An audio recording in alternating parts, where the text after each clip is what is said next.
thank you very much. We very much appreciate the attention.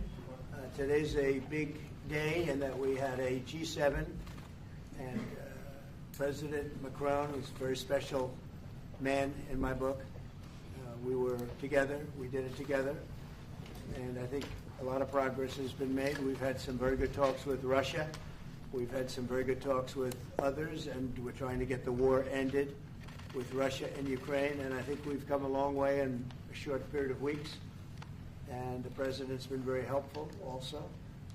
And we're also talking about trade, various trade deals that we will be doing with France. And we'll be discussing a little bit further. Then we'll have a press conference later on. You can ask some questions. We'll be having a press conference in a little while. We're going to have lunch with the entire French staff, and we look forward to it. And again, the relationship's been very special with France and very special with this gentleman on my right. And we look forward to keeping that going for a long period of time. Thank you very much. Thank you. Thank you, Mr. President. Thank you. Thank you. No, thank you. I want to thank Mr. President for his hospitality. We had a good discussion this morning for the G7 here. Yeah. And for the third year of this war in Ukraine. And I think our common objective clearly is to build peace and a solid and long-standing peace.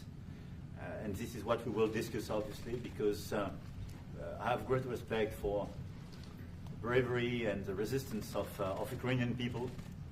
And we do share the objective of peace, but we are very aware of the necessity to have guarantees and solid peace in order to stabilize the situation. I'm here as a friend because through centuries we've been friends, and we are personal friends, as you mentioned it, because we work very well together. And I think the US and France always stand on the same side, the right side, I would say, of history. Mm-hmm. And this is exactly what is at stake today. And this is a very important moment for Europe as well. And I'm here as well after discussions with all my colleagues to say that Europe is willing to step up, to be a stronger partner, to do more in defense and security for its continent, and as well to be a reliable partner and to be engaged on trade, economy, investment in a lot of topics. So I'm very excited by the discussion we will have, and obviously we will follow up. And I want to thank you again, Mr. President, for your presence for Notre-Dame de Paris. It meant a lot for French people, and I want to thank you for that. That's the cathedral, and they've done a fantastic job. The President's done a great job in bringing it back. That was a terrible thing, like, 5 years ago? Yeah. Watching that burn was a very horrible sight, and you've done a fantastic job in bringing it back, so I congratulate you. Thank you for being here. Thank you, President. Anybody want to ask a question or two? Or is that a foolish question? Thank you, Mr. President. Ukrainians on the critical minerals deal. It looks like we're getting very close. The deal's being worked on, and we're, I think, getting very close to getting an agreement where we get our money back over a period of time. But it also gives us something where I think it's very beneficial to their economy, to them as a country. But, you know, we're in for $350 billion. How we got there, I don't know, but that's a lot of money, a lot of money invested, and we had nothing to show for it. And it was the Biden administration's fault. The Europeans are in for about $100 billion, and they do it as in the form of a loan. And the Europeans have been great on this issue. They understood it wasn't fair, and we were able to work something out. But with the Ukrainians, I think I can say that we're very close. Scott's around here someplace, and I think we can say that we're very, hi Scott, I think we're very close. Do you have something to say about that, Scott? We are very close. Good. 1 yard line. All right, good. Mr. President, Mr. President. What? Would a minerals deal include a security guarantee for Ukraine? Well, it'll be, Europe is going to make sure that nothing happens. I don't think it's going to be much of a problem. I think once we settle, there's going to be no more war in Ukraine, and you're not going to have it's not going to be a very big problem. That's going to be the least of it. Mr. President, we're hearing from some Greek media reporting that the U.S. has agreed to shut down a military base in Greece that's been a logistical hub for NATO. That who shut down? That the U.S. has agreed to shut it down at the request of Turkey and Russia. Is that at all true? Marco, do you have anything to say about that? Please. Sir, that's a no. That's a no. Mr. President, Mr. Is it a President. no? Do you say? It's a no, sir. It's not a correct story. Thank you.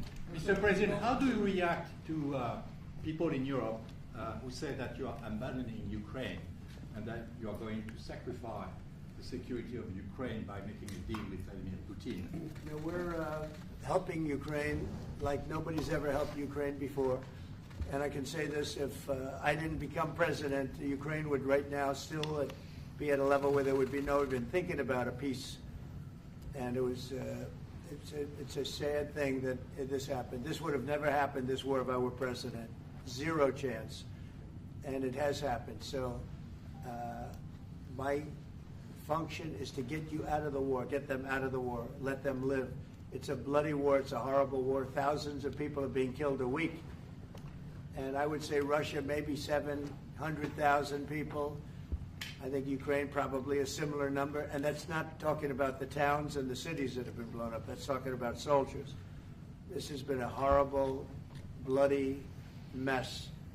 And we're going to get it solved. We got to get it solved. And you know, we're not talking about America's soldiers, soldiers from this country. We're talking about Russia and Ukraine. But on a humanitarian basis, we have to get this very, very bloody, savage problem solved. And I will say this also, it could lead to World War III if it's not solved. You know, there'll be a point at which it's not going to stop at those two countries. Already there's such involvement from other countries. And it could really lead to a very big war, World War III, and we're not going to let that happen either. Would you support the idea to send European troops in Ukraine to back the ceasefire? European troops may go into Ukraine as peacemakers. So when the agreement is done, they can watch that everything's followed properly. I don't think that's going to be a problem. And a lot of the European countries, I think, I don't want to speak for France, but I know that the president's talked about doing that also. I think that'll be a very good day when we can go in as peacekeepers as opposed to what's going on right now with everybody being killed. Will they have U.S. backing, those troops going into Ukraine? Will they have U.S. backing from U.S. troops?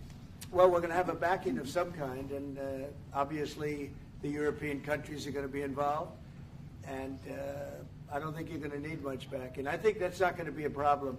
Once an agreement is signed, Russia's going to get back to its business, and Ukraine and Europe are going to get back to their business. I don't think it's going to be a problem. Mr. President, you talk about will you DOGE? meet with President Zelensky soon? What? Will you meet with President Zelensky soon? I will be meeting with President Zelensky. In fact, he may come in this week or next week to sign the agreement, and which would be nice. I'd love to meet him. Would meet at the Oval Office. So the agreement's being worked on now. They're very close to a final deal. It'll be a deal with rare earths and various other things, and he would like to come, as I understand it, here to sign it, and that would be great with me. I think they then have to get it approved by their council or whoever might approve it, but I'm sure that will happen. Monsieur Macron, Monsieur le Président Macron, est-ce que vous pouvez commenter ce qui a été dit par le Meeting with Président President Putin also, yes. I don't know when we speak. We're trying to get this thing worked out, but yeah, at some point I'll be meeting with President Putin too. Monsieur Macron, s'il vous plaît, est-ce que vous pouvez nous dire quelques mots en français? Mr. I President, can say a few words in French. Yes. No, le président l'a dit, je pense que c'est un moment important. C'est un moment important de la discussion. On veut bâtir la paix en Ukraine et le bilan qui a été rappelé, une réalité, il y a d'1 million de morts et de blessés depuis le début de ce conflit et de cette guerre d'agression. Notre volonté, c'est que cette paix dure, parce que nous avons déjà eu un cessez-le-feu et une paix qui n'a pas été respectée. C'était les accords de Minsk, 1 puis 2. Et donc le corps de cette discussion, c'est de s'assurer d'abord qu'il y ait un cessez-le-feu, ensuite que les Ukrainiens soient impliqués. Et je pense que ce que vient de dire à l'instant le président Trump est très important, c'est-à-dire qu'il va rencontrer rapidement le président Zelensky pour signer cet accord sur les minerais critiques et les terres rares, et que c'est aussi un moyen d'avoir une implication américaine forte. Les Européens sont prêts à prendre leur charge sous des formes diverses de soutien à l'armée ukrainienne, de présence, y compris pour s'assurer que la paix soit durable. Et l'implication dans la durée des États-Unis d'Amérique à travers cet accord est une bonne chose. Et donc tout est encore à construire. Et je ne veux pas préempter les discussions. Mais nous partageons le même objectif. Et ce qu'on a discuté ce matin pendant 1 heure après la visioconférence ensemble, et ce qu'on va continuer de travailler, sont pour moi des bonnes avancées. Et l'annonce de... Est-ce que l'intégrité territoriale de l'Ukraine est encore un objectif I've already crédible? spoken about this just a moment ago. This is exactly what we want to do. We want to build peace with Ukraine. As President Trump mentioned, there are already 1 million dead and wounded in Ukraine since the war began. We had a ceasefire in the past that was not respected. This was under the Minsk Agreements 1 and 2. President Trump, as he said, will be meeting with President Zelensky to sign a deal on rare earths. And we are pleased to see this very strong American involvement. Europe, of course, also stands ready to support Ukraine in various ways, supporting its military. And we don't want to preempt any sort of discussions that are currently underway, but we do share the same objective of building this lasting peace. I just want to tell you a little story. So we were at the Eiffel Tower having dinner with your wonderful wife and with my wonderful wife, and we came out and he started speaking the French deal. And we didn't have an interpreter, and he was going on and on and on, and I was just nodding, yes, yes, yes. And he really sold me out, because I got back the next day and I read the papers. I said, that's not what we said. He's a smart customer, I will tell you that. Sure. How would you Mr. President, modify- That was how would you exactly modify what your we agreed. relationship? Mr. President, you called Zelensky a dictator. Would you use the same words regarding Putin? I don't use those words lightly. I think that we're going to see how it all works out. Let's see what happens. I think we have a chance of a really good settlement between various countries. And, you know, you're talking about Europe, and you're talking about Ukraine as part of that whole situation. The other side has a lot of support also. So let's see how it all works out. It might work out. Look, you can never make up lives. The one thing you can make up the money, but you can't make up the lives. A lot of lives lost. I think probably a lot more lives than people are talking about. It's been a rough war, but I think we're close to getting it solved. Go Question ahead. about Doge, sir. Do you think that Doge could benefit from more streamlined communications? There was that email telling employees to give 5 things that they've done last week. Agency heads then told people to ignore it, but You're Elon talking Musk... about the last email that was Yeah. sent, where he wanted to know what you did this week. You know why he wanted that, by the way? I thought it was great. Because we have people that don't show up to work and nobody even knows if they work for the government. So by asking the question, tell us what you did this week, what he's doing is saying, are you actually working? And then if you don't answer, like you're sort of semi-fired or you're fired, because a lot of people are not answering because they don't even exist. They're trying to find, that's how badly various parts of our government were run by, and especially by this last group. So what they're doing is they're trying to find out who's working for the government. Are we paying other people that aren't working? And, you know, where's all that? Where's the money going? We have found hundreds of billions of dollars of fraud so far, and we've just started. We're actually going to Fort Knox to see if the gold is there, because maybe somebody stole the gold. Tons of gold. Some of the agency So heads... I think it was actually, there was a lot of genius in sending it. We're trying to find out if people are working. And so we're sending a letter to people, please tell us what you did last week. If people don't respond, it's very possible that there is no such person or they're not working. Some of the agency heads instructed their employees not to respond because they were waiting on further guidance, but Elon Musk's tweet said a failure to respond would be taken as a resignation. So there's been a disconnect in communications. Yeah. Are you concerned at all about Only, that? no. That was done in a friendly manner. Only things such as perhaps Marco at State Department, where they have very confidential things, or the FBI, where they're working on confidential things. And they don't mean that in any way combatively with Elon. They're just saying there are some people that you don't want to really have them tell you what they're working on last week. But other than that, I think everyone thought it was a pretty ingenious idea. We have to find out where these people are. Who are they? And we said, if you don't respond, we assume you're not around. And that holds, that stands. And you're not getting paid anymore, too. So, you know, we're doing a real job. And we just had a poll come out, I guess the Harvard poll, saying that it's massively popular what we're doing. So. Mr. President, do you still believe in NATO, in the alliance between Europe and America in NATO? Are you going to go to NATO the is summit in June? very much involved in this.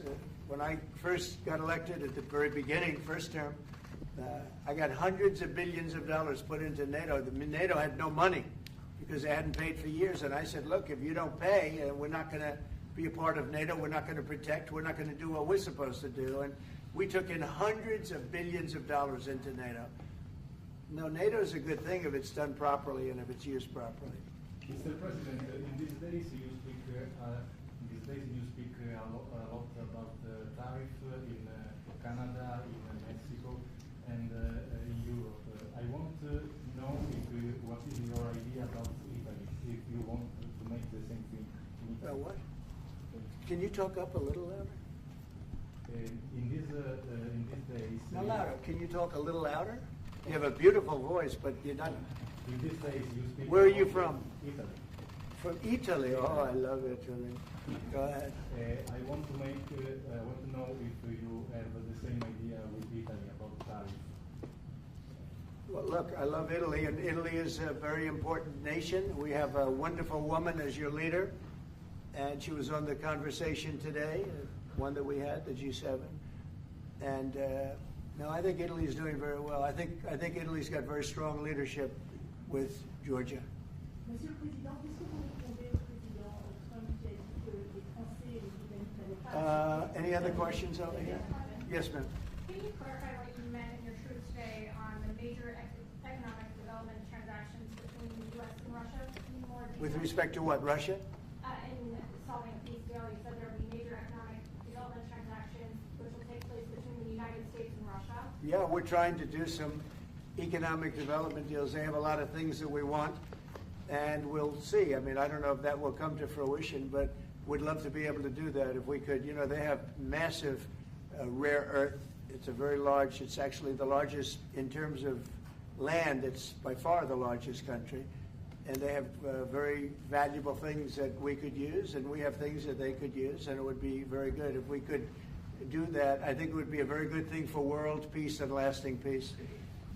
Well, I mean, our first, by far, our first thing that we want to do, the first element of the overall transaction is ending the war. But if, just as we're doing with Ukraine, if we could do some economic development in terms of Russia and getting things that we want, something like that would be possible, yes.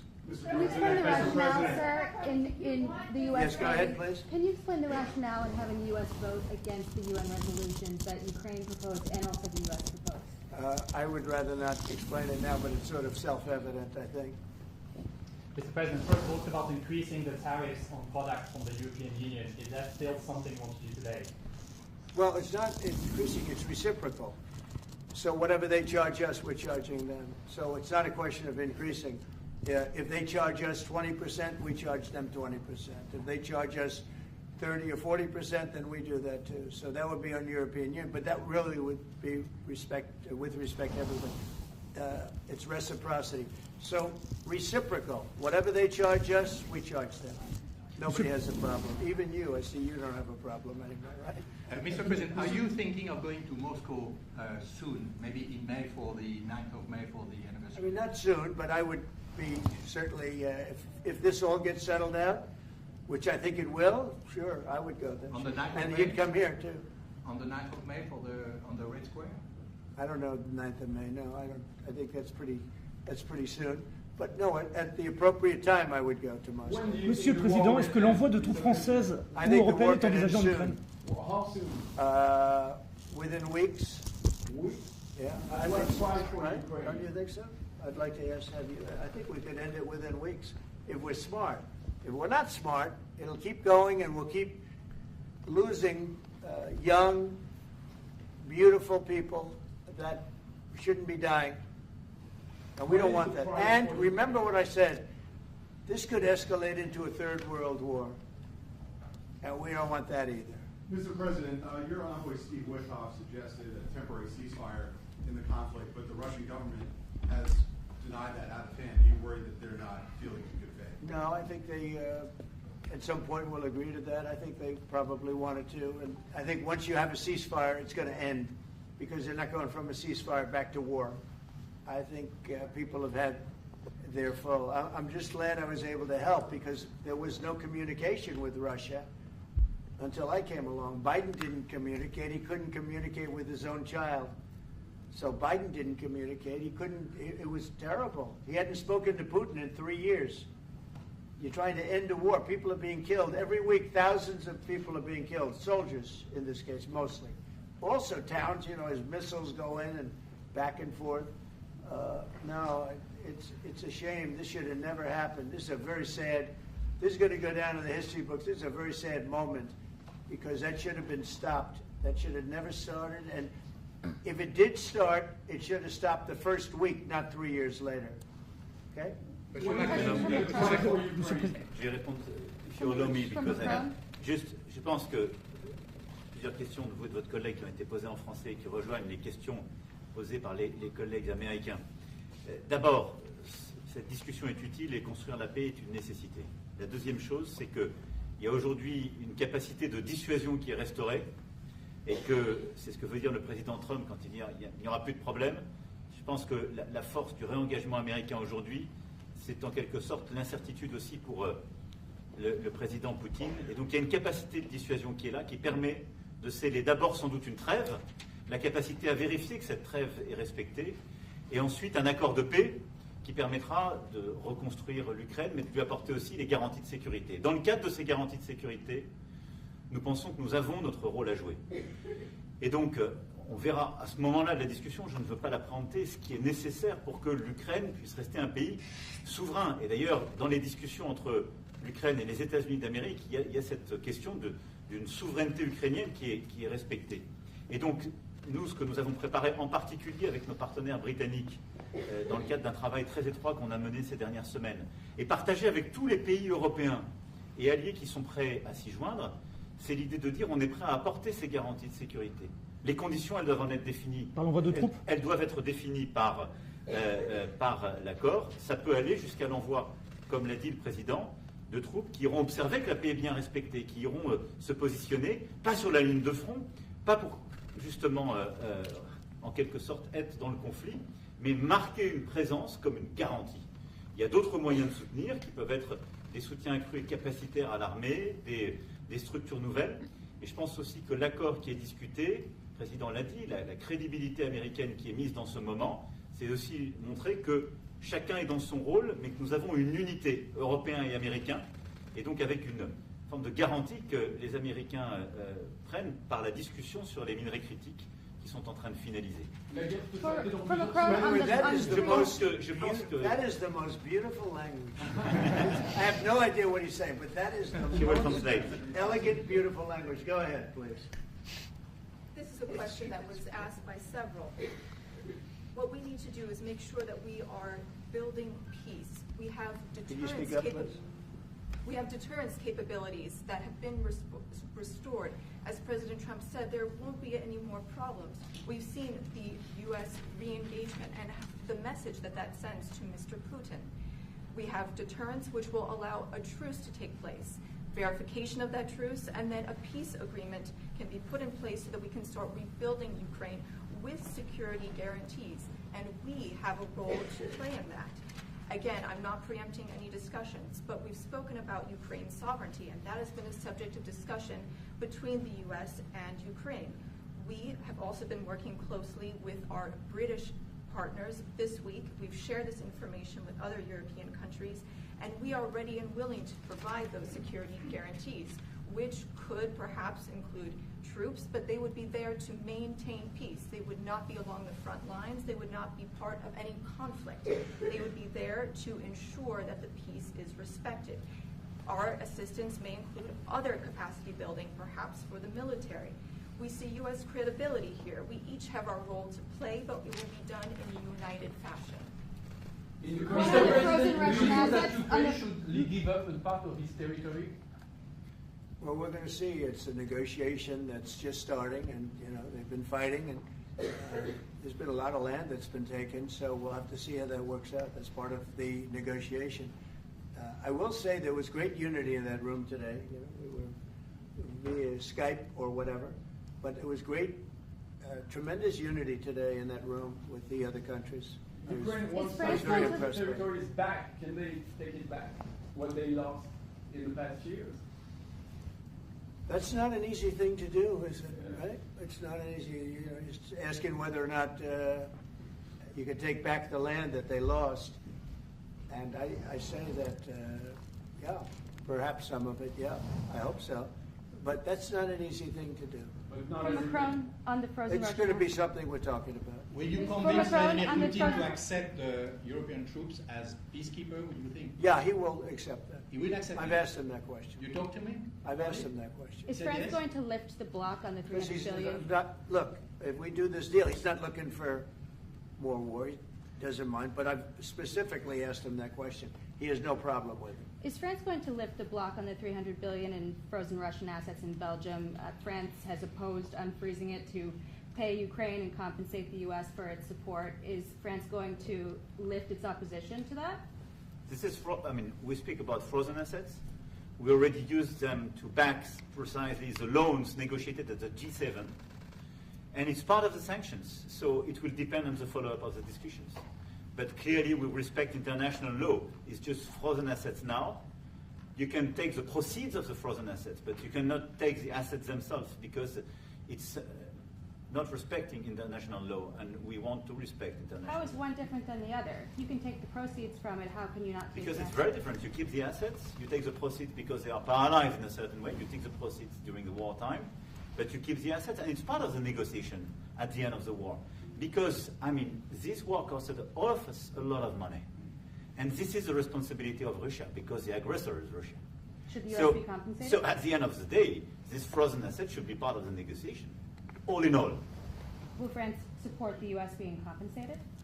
I support the idea to have Ukraine first being compensated because they are the ones to have lose a lot of their fellow citizens and being destroyed by this attack. Second, all of those who paid for could be compensated, but not by Ukraine, by Russia, because they were the one to aggress. Again, just so you understand, Europe is loaning the money to Ukraine. They get their money back. No, in fact, to be frank, we paid. We paid 60% of the total efforts, and it was through, like the US, loans, guarantee, grants, and we provided real money, to be clear. Yeah. We have 230 billion frozen assets in Europe, Russian assets, but this is not as a collateral of a loan because this is not our belonging. So they are frozen. If at the end of the day, in the negotiation we will have with Russia, they're ready to give it to us, super. It will be loan at the end of the day, and Russia will have paid for that. If you This is my believe wish. that, it's okay with me. Mr. President. But they get their money back, and we don't, and now we do. But, you know, that's We will only fight fair. both. Mr. President, do you think Russia should be the one that pays everybody back? Are they the aggressors? Well, we're negotiating everything, and everything's on the table, and we'll see if we can get some land back, and we'll see about a lot of different things. And we're going to be making a little speech and say a few words in a little while. We're going to have another meeting, a luncheon meeting, and we'll see you in about 2 hours. Okay? Thank you very much, everybody. Thank you, Fred. Thank you, Fred.